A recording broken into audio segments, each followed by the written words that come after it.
It is my privilege, it's my honor to introduce our Distinguished Service Award winner for 2021, Mr. Al Small. But before I do, there are a few things I want to say about that. Under three different categories. First one is Al as a player. And honestly, his playing career and ability probably has the least significant impact on his winning the award tonight. But you can't talk about Al Small without talking about Al as the player.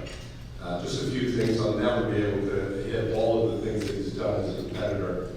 But how about on a national level, playing in 23 USGA events? Everything from the US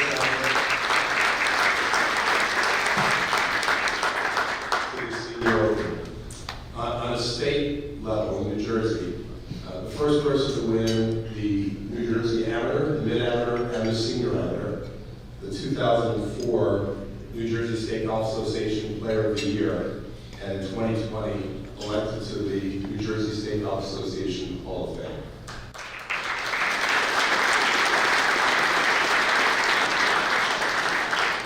And for the MGA and the mid-area tournaments, Al was always right there and a great competitor, and I know that in 2009 at Preakness Hills, when he finally broke through and won our MGA Senior Amateur, was a big event for us and for Al, winning the MGA Senior Amateur.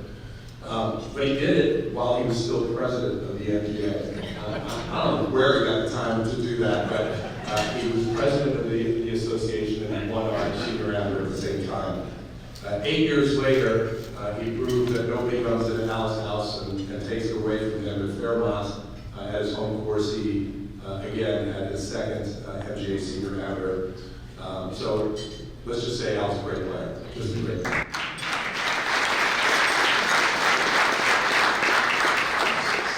Second category, this is more important as it relates to winning the Distinguished Service Award, is Al as a coach and as a mentor of young people in that area.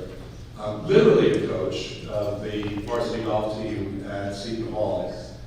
He was from 1990 to 1996.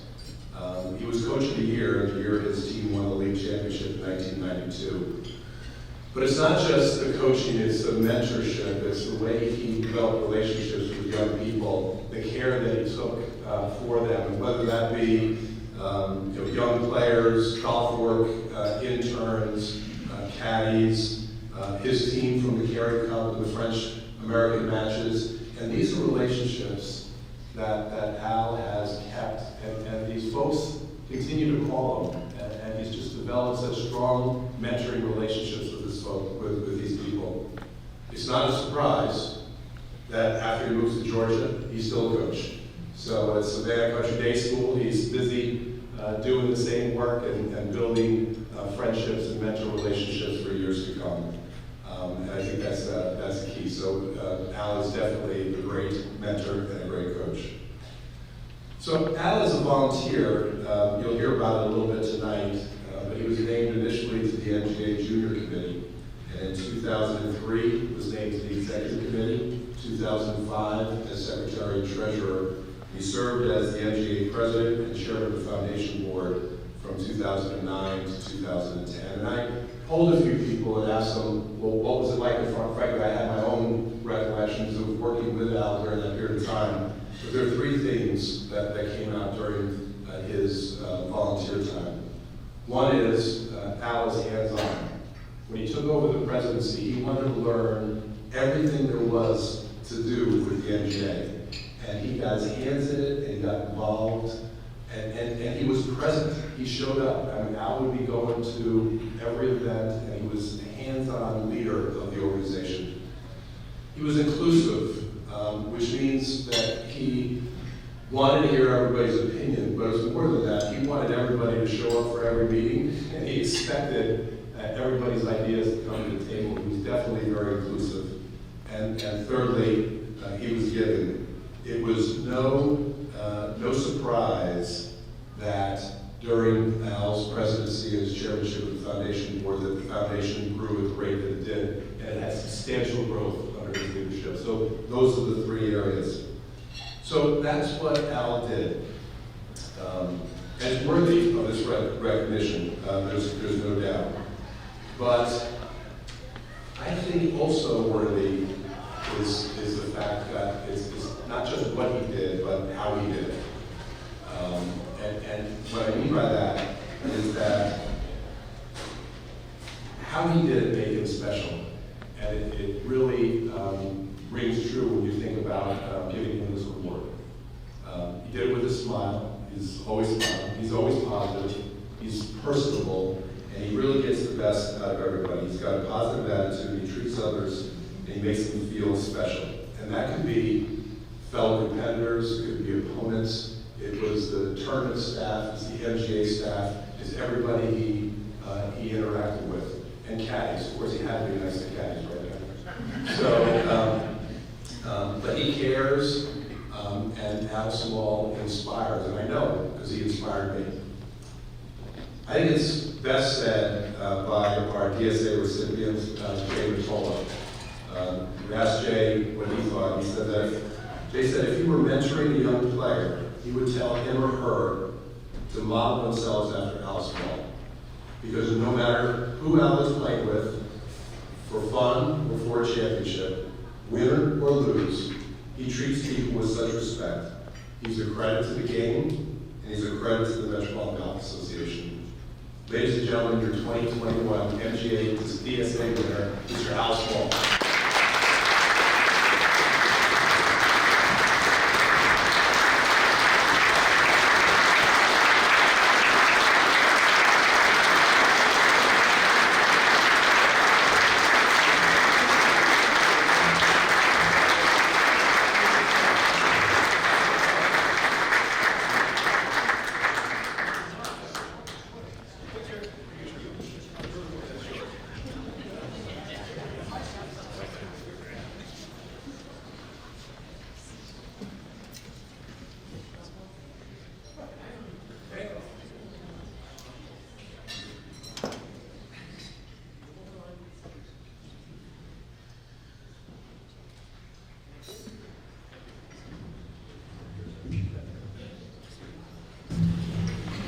This is beyond belief.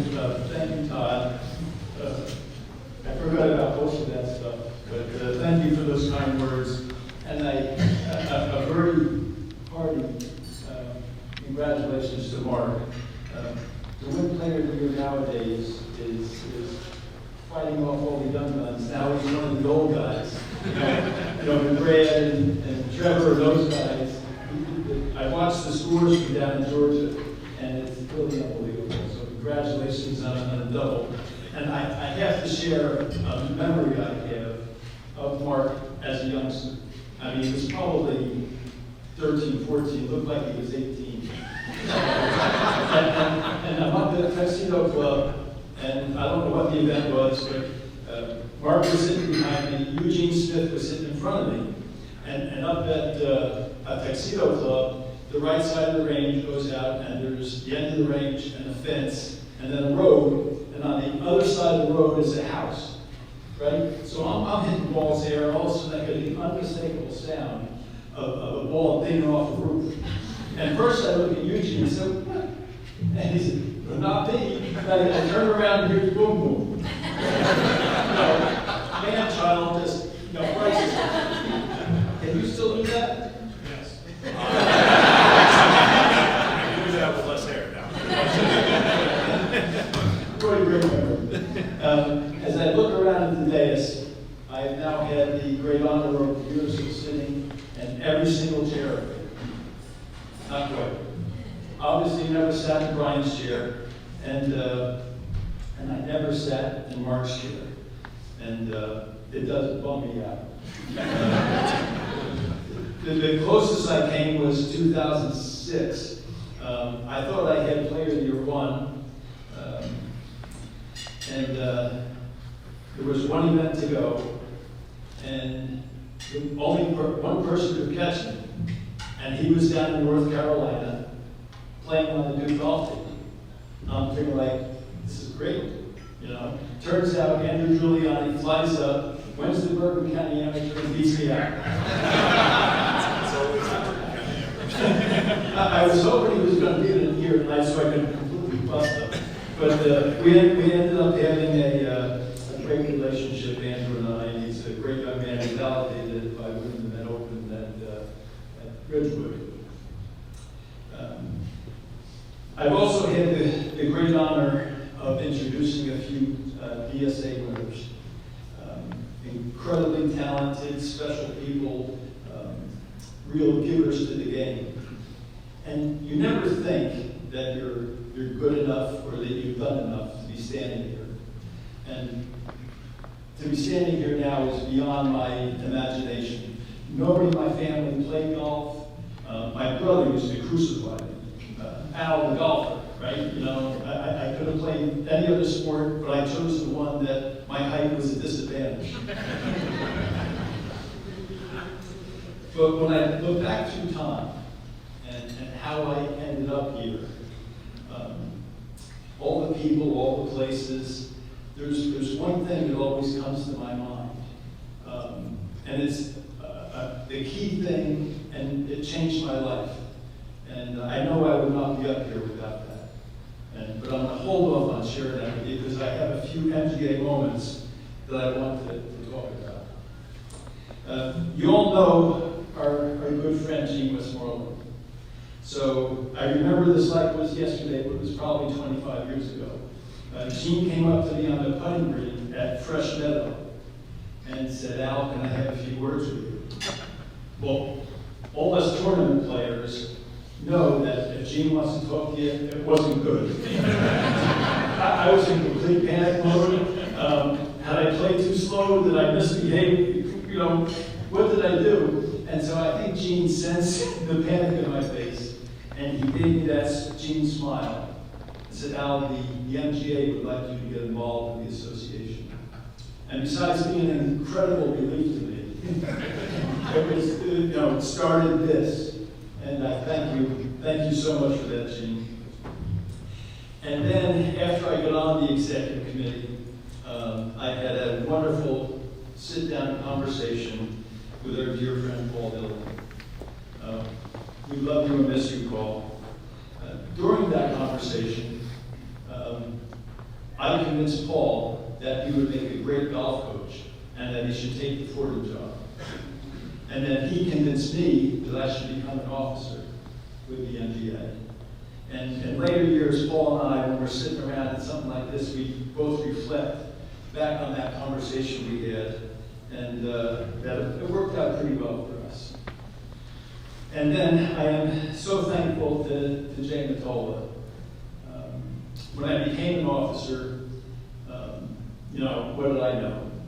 But Jay did such a thoughtful and helped me and a helpful job in help making me an effective leader. And I thank you so much for that, Jay. And then there's all these guys, the volunteers that I was able to serve the game with, our rules officials, our my fellow executive committee members, and the presidents that I helped the MGA with. And they all became great friends and influenced me incredibly. They were all such talented, successful people, powerful people. But the thing that I felt the best about is I never saw anyone's personal agenda or an ego. Everything we did was what's best for our clubs and what's best for the game. And that is just incredibly a fantastic thing to be part of. And then, and I'm going to try not to get curious about this, there's our MGA staff. They will forever have a special place in my heart. I came in during the J, Genie, and Gene era, and all their hard work they did over the years made the association the best, and we knew it. And again, the thing that impressed me the most was every single thing we did was analyzed. How can we do it better? What else should we be doing? And that just made me so proud to be a part of the association. And then it was so special for me to be part of the transition to the next generation, the new era. The Brian and Helen and Chris and Kevin and all our talented young people. My very last executive committee meeting was at Alderswall. Patty and I were getting ready to move down to Georgia. And I remember sitting in the Johnny Fowler room at Alderswall and sitting just in the corner of the table and watching our young leaders lead, you know, talking about new initiatives and new projects. And I thought my heart was going to explode. I was just so proud and so happy that the association was in such good hands. It just made me feel so good. Which brings me back to that one thing. And all of you have had that person, that thing that has brought you to the game, caddying, a mom, a dad, a pro, an uncle. For me, that one thing that changed my life was a hole in the fence. Yep, a hole in the fence. You see, as soon as I was old enough to cross the street by myself, I went over to my buddy's house across the street, and back behind his chicken coop was a hole in the fence that led to the 6th Green at Cedar Hill Country Club. And when I went through that hole in the fence, it opened up a whole new world to me. It was green, it was lush, it was manicured, the sand was white.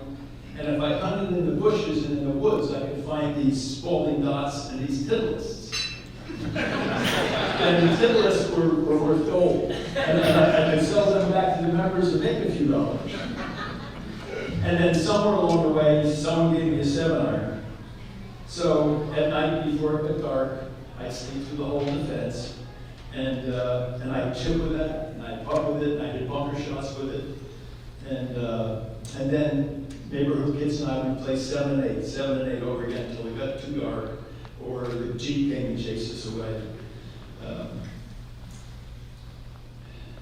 So the journey was incredible.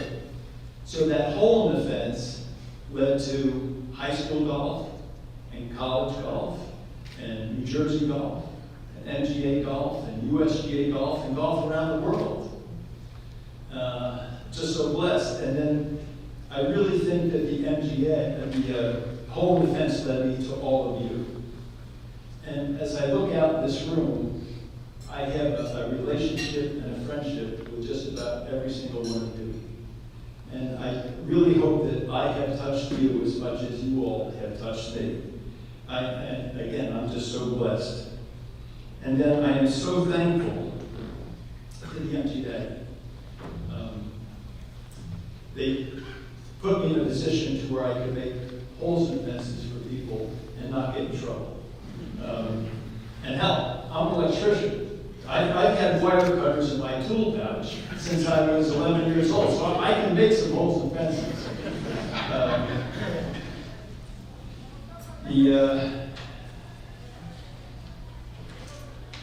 But the MGA, through all our programs, junior golf, first tee, the foundation programs with Golf Works, and caddy academies, all just were the perfect thing for me, and it just made it all so fulfilling. So this title, this distinguished service, I don't know. All I've tried to do is give back to the game as much as the game has given me. And I know I'll never be able to do that, but I will definitely keep on trying the rest of my life. And now I just do it down in Georgia. And then one last thing, my table's here, my family, friends, and all that.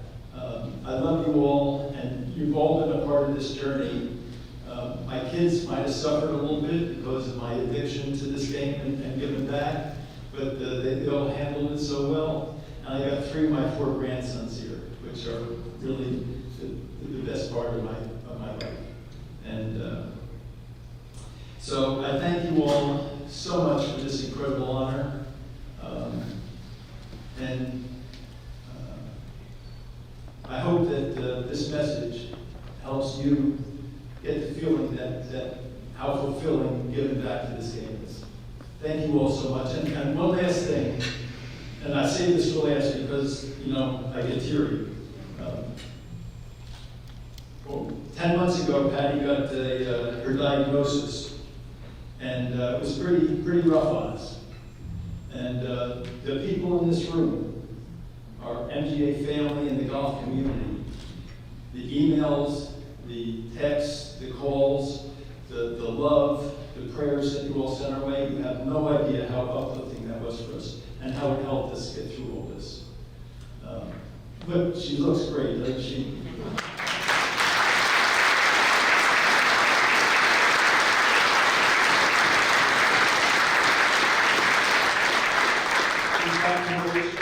She's going to win it, and I love you, dear. You talked about your batting skills, and our love goes out to all of you, and thank you for this incredible honor.